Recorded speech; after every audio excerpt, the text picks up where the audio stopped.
Gresham-Barlow. I wish that I was standing up in front of you all right now. Well, I'd be remiss if I didn't admit that my nerves are a little less rattled behind this screen than they would have been up on that stage. Still, I cannot wait for the day where we can all truly be together again. Another summer has somehow come and gone, and we will soon embark upon what may be the hardest year we'll ever face. The challenges will be countless, and the discomfort will be deep. What I know, however, is that when challenge is paired with discomfort, the greatest personal growth occurs. And furthermore, when discomfort is followed by thoughtful reflection, answers are sought, perspectives are widened, and we pave the way for change. I did not receive this award for being the greatest nor the best, but I believe I received this recognition for being the most uncomfortable. If you were to visit my classroom to see my award-winning teaching, and you stayed more than just a few minutes, you'd be sure to witness some of my discomfort. It might be triggered by a new and upcoming technology platform that I decided to roll out with 6-year-olds the afternoon of a full moon. Or perhaps during a growth mindset lesson, a conversation about whether calling Oprah Black is racist or not emanates and takes precedent over whatever the rest of the lesson was supposed to be. You might walk in to see my classroom riddled with more recyclable materials than you thought a teacher was capable of collecting, while I stand nibbling on my already paint-chipped nails, trying not to intervene on how to build a model of our future playground. Messy is very uncomfortable for me. You know what is not uncomfortable, though? The impact of messy. The impact of that discomfort. I know that this award is not about me.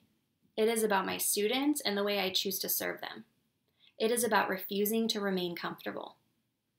But getting uncomfortable isn't enough. It is what we choose to do with that discomfort that truly counts.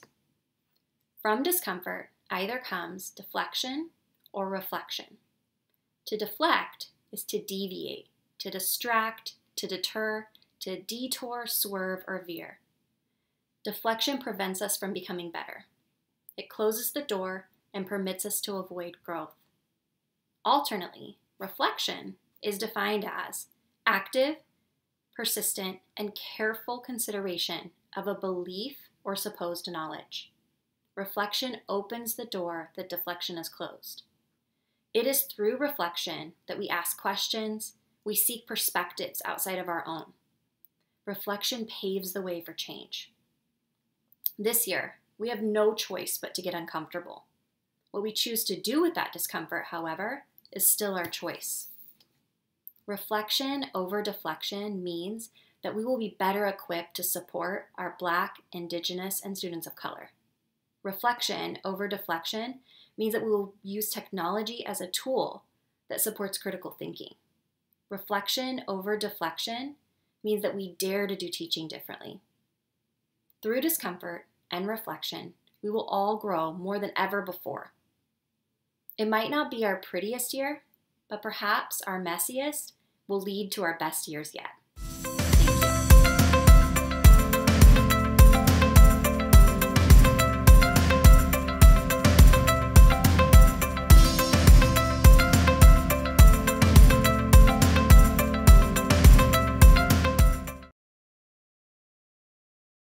Hi, I'm Lisa Riggs, the Assistant Superintendent for Gresham-Barlow School District. I have the honor and pleasure of announcing the 2019-2020 Recognition Awards to our leaders, school, and staff. In 2020, it caused us to shift fundamentally, and our Gresham-Barlow School District staff did a great job to continue to engage and offer important learning opportunities to each and every student. That was due to innovation and practice around technology and other exciting and engaging activities to keep things going. This year's awards are based on that innovation and those practices. We will recognize 4 categories for our students and our staff to celebrate.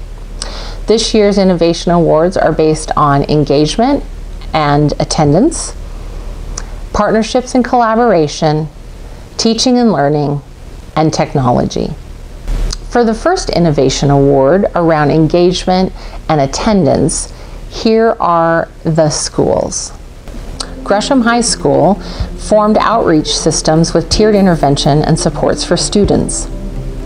Sam Barlow High School, upon the closure of the school, were able to contact 1,558 students out of 1,600 families through direct staff phone calls. This enabled them not only to provide key technology supports, but also extend critical services to families in need. Highland Elementary School excelled at engaging students and families in the Highland community, which has made coming to school a regularity and an expectation of the school culture. Attendance will always need to be an initiative to keep at the forefront, but they're proud of their students, staff, and parents for making showing up what they do. Dexter McCarty Middle School made efforts to monitor attendance and communicate with families. This was incredible. The number of phone calls, texts, and emails by all staff to all students during this past spring was inspiring. West Gresham had significant growth in their attendance, especially centered on chronically absent students. They decreased this number from 57 students from the previous year to 19 last year. And the percentage of students not chronically absent grew from 81% to 93%. The focused effort really supported through relationships and school climate had an impact during distance learning as well, with close to 90% of their students having regular participation. The next Innovation Award is around partnerships and collaboration.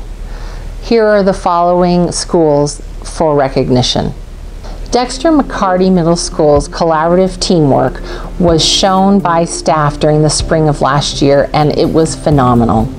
Grade level teams developed thematic units for all classes, which allowed students to relate learning to each class they were enrolled in. West Gresham had staff beginning with training in the project-based learning this year and found partners to help celebrate the school for the end of the year closing. While COVID did interrupt much of this, many partnerships were continuing. They focused on the communications and integrated media strand of CTE, and kindergartners partnered with Gresham High School to produce a centered activity book for students celebrating their school. 4th and 5th grade students were also able to contribute to Metro East Community Media and had the completion of a video which provided much rich history about West Gresham. Of course, we wish it all had come to fruition for a final celebration, but all of the work and all of the understanding around that school has continued. Deep Creek Damascus had a team that really came together and collaborated at high levels around teaching, learning, student engagement, and technology use and resources. Their professionalism and commitment to each student really shined through. North Gresham showed a lot of collaboration and resiliency as they pushed their own fears aside and their own uncertainties in order to get the job done this spring.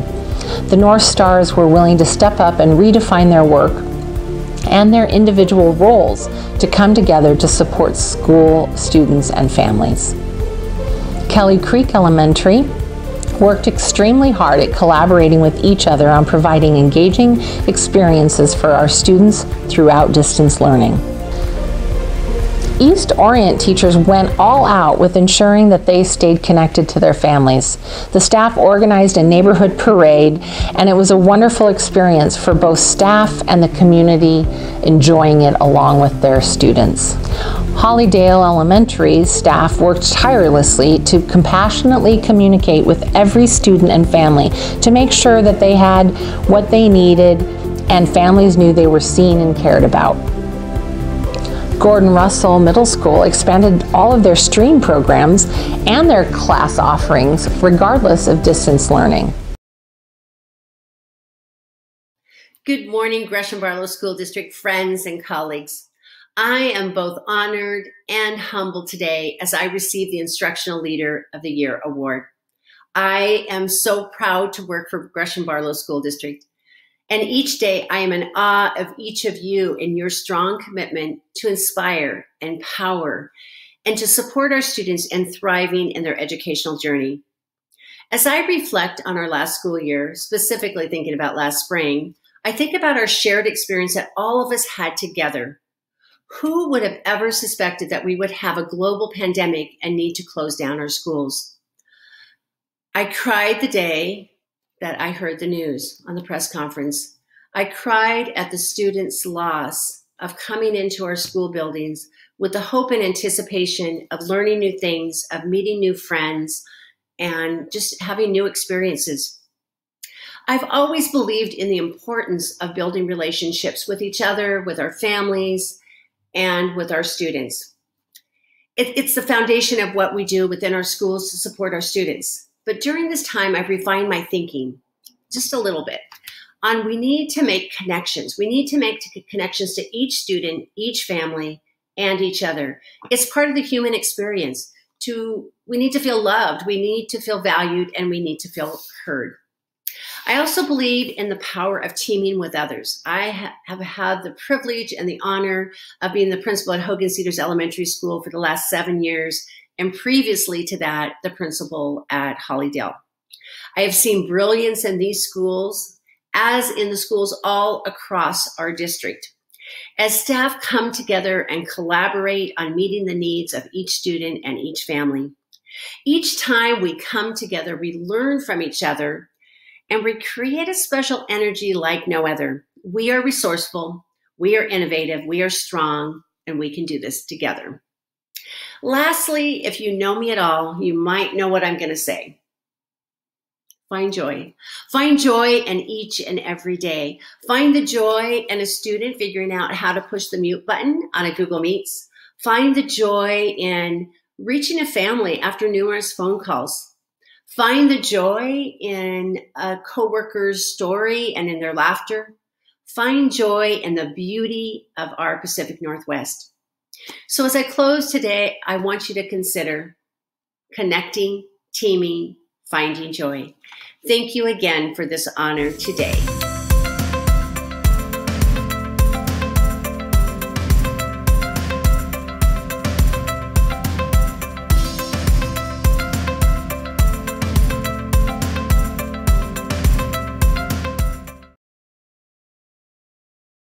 Teaching and learning is another innovative practice that we would like to recognize.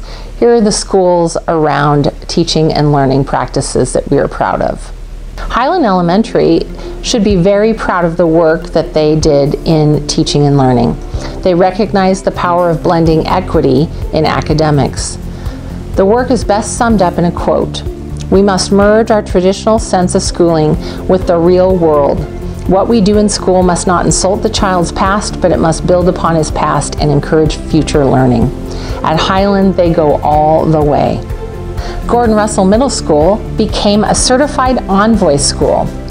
With determination, hard work, professional development, they are now a school site that can be recognized around Envoy.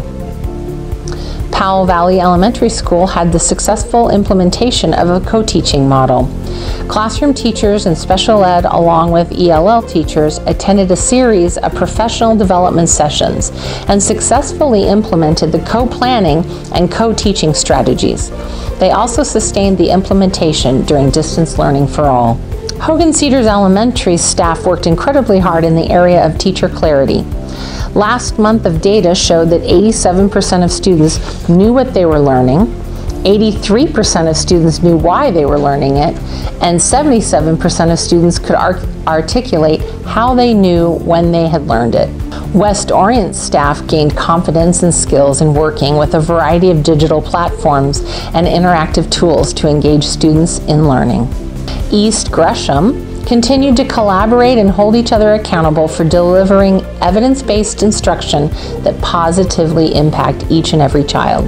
Hall Elementary's teachers worked together and recorded very engaging lessons, including the use of movie editing, singing, guitars, and tambourines, all while keeping the focus on the learning intention.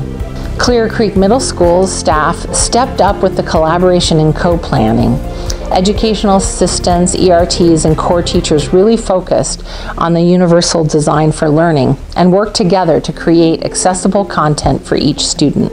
Springwater High School maintained contact and communication with each and every one of their students, 100%.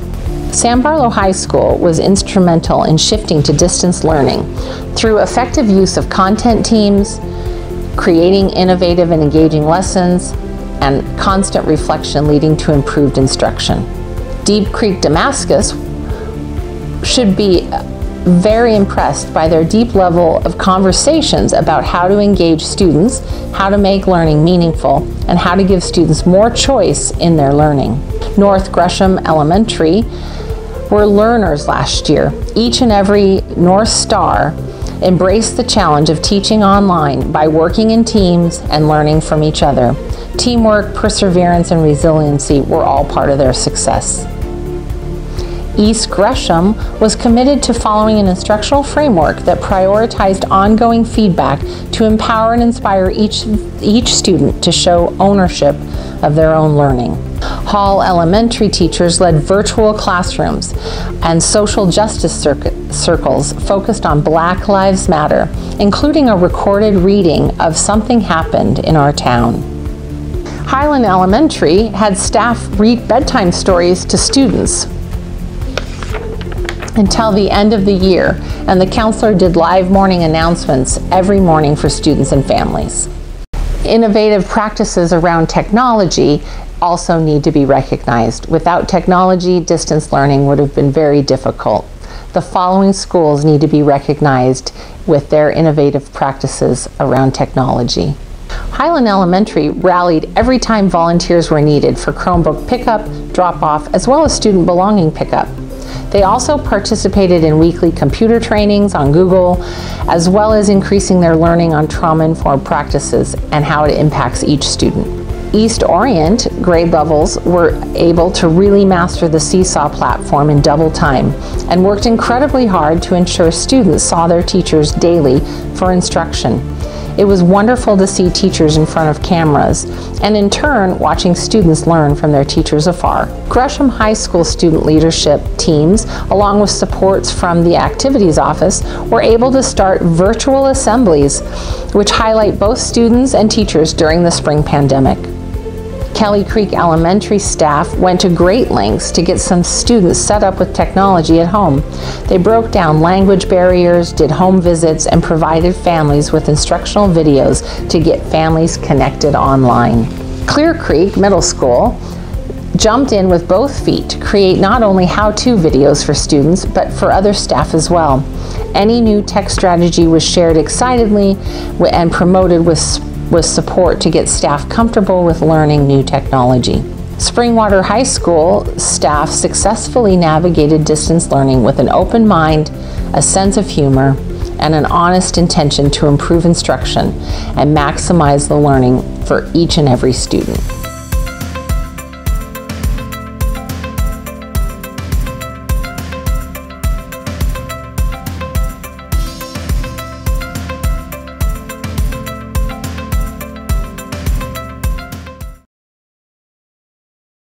Hello everyone, I'm Athena Vadnais, Communications Director for the Gresham-Barlow School District, and I have the pleasure of announcing the 2019-20 School Communication Award winner.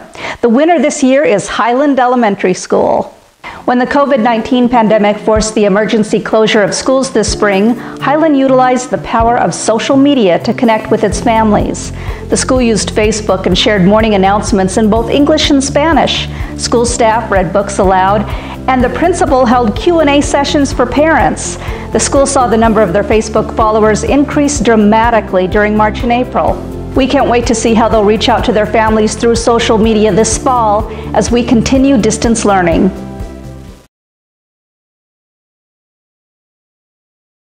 Welcome to Team GBSD, where we believe that together we can fulfill our mission and vision for each GBSD student, to inspire and to empower each student so that each GBSD student becomes culturally responsive graduates who are prepared to thrive in a global community.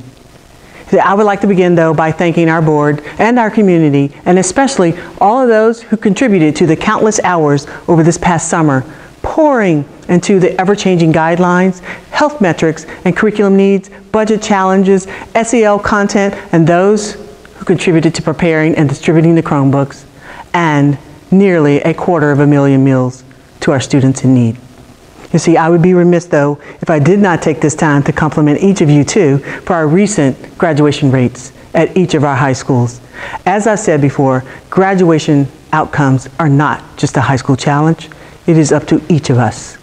You see, the most recent and unfiltered data, the data shows a minimum of 10% gains at each of our high schools. Again, this data is truly raw, but let's all savor in the good vibes, and in the good vibes this year, more than ever, I believe we need to acknowledge and to embrace everything positive. So stop what you're doing and give yourselves a round of applause, clap, jingle fingers, whatever that takes.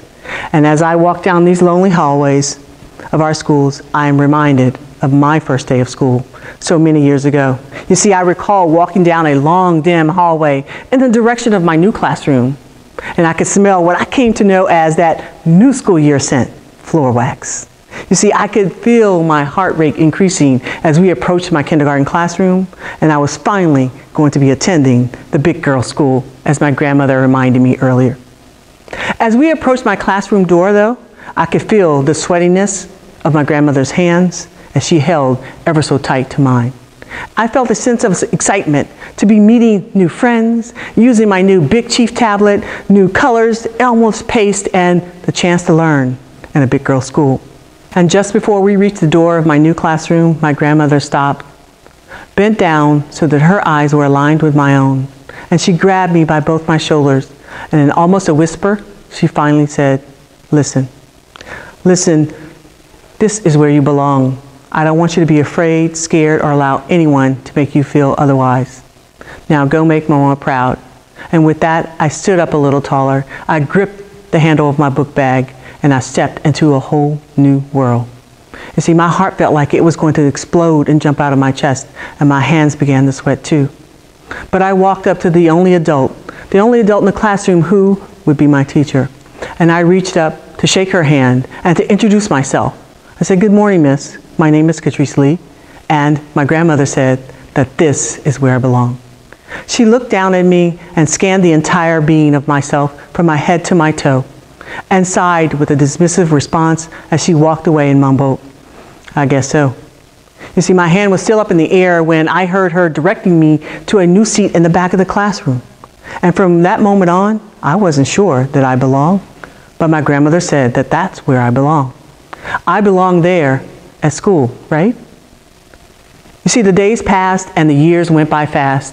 The year after year, my reality, it did not erase my reoccurring thoughts of whether or not I belong.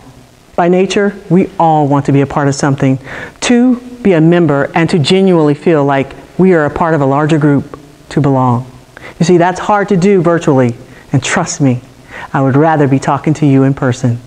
But this year, we will begin our first day of school differently, and I know it is heartbreaking that we cannot welcome one another in person. You see, this year, these halls, they're eerily quiet and empty, and the classrooms are dark and vacant. And like you, I'm heartbroken after having to face the fact that we won't be together in a face-to-face learning environment. But as I shared back in June, no matter the circumstances, you see, together, we can all do better. Together, we can take the positives and the negatives to adjust and learn from. You see, I believe as James Baldwin believed, and that is, not everything that is faced can be changed, but nothing can be changed until it is faced. And if denial is prevalent amongst all of us, we will reap the same results.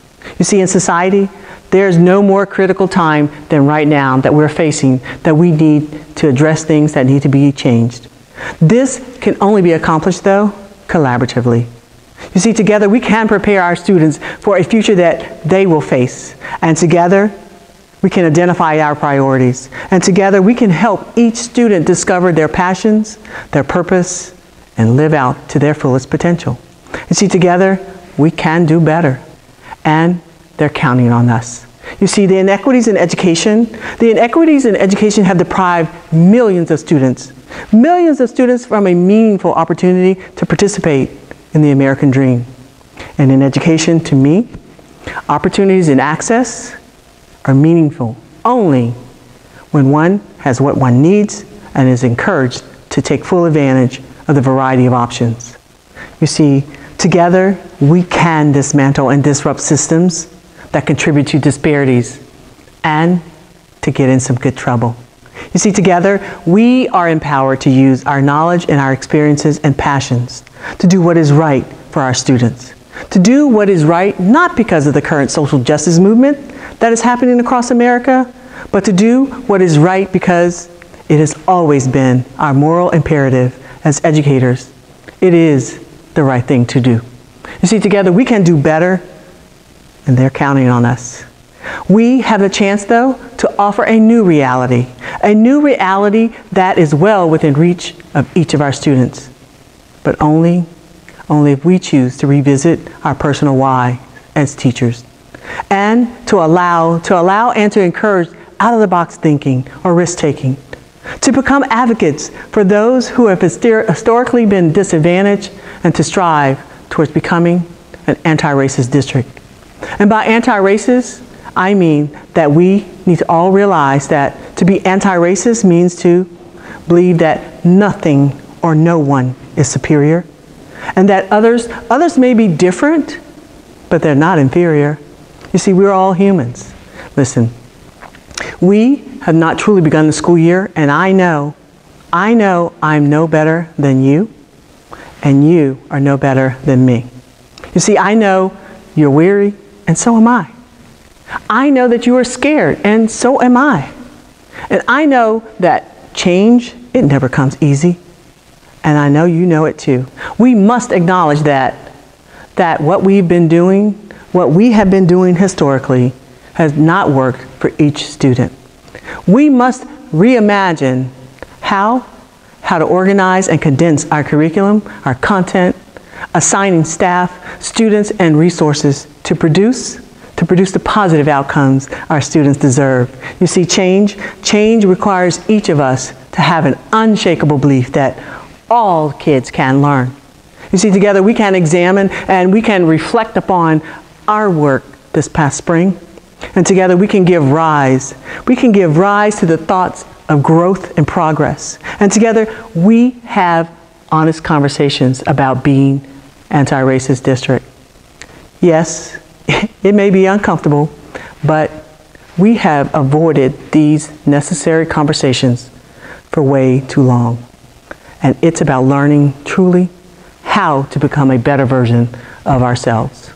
For what I know is without teachers, there will be no motion pictures, no documentaries, no books written, no fight and crime, no coders or program or software, no ability to diagnose and treat the ill, no newspaper articles, or no one to scream along the sidelines to motivate the athlete. You see, these jobs and these tasks are important. They're important to our daily lives, and they're all teachers in some way. But what I know is they will never replace the power of a classroom teacher. A teacher who is able to build a relationship with a student and lean over to look that student square in the eyes and say, "This is where you belong." I'll close with this. Without educators, no other profession is possible. As my grandmother leaned over and reminded me on that first day of school, this is where you belong. I don't want you to be afraid or scared or allow anyone to make you believe otherwise. And with that said, I am very confident that together we can accomplish so much. And together we can create virtual sense of belonging for each student. And together we can develop a new virtual e-learning model. We can work together to help each GBSD student return to where they belong. And to close, I will offer my usual comment. Together we can begin someday. Or together we can begin day one. Now let's go be great. You see, the choice is yours, and I suggest that we all choose wisely. Thank you in advance for all that you do and will do on behalf of our students. And please, please, please stay safe and healthy and have the best school year yet.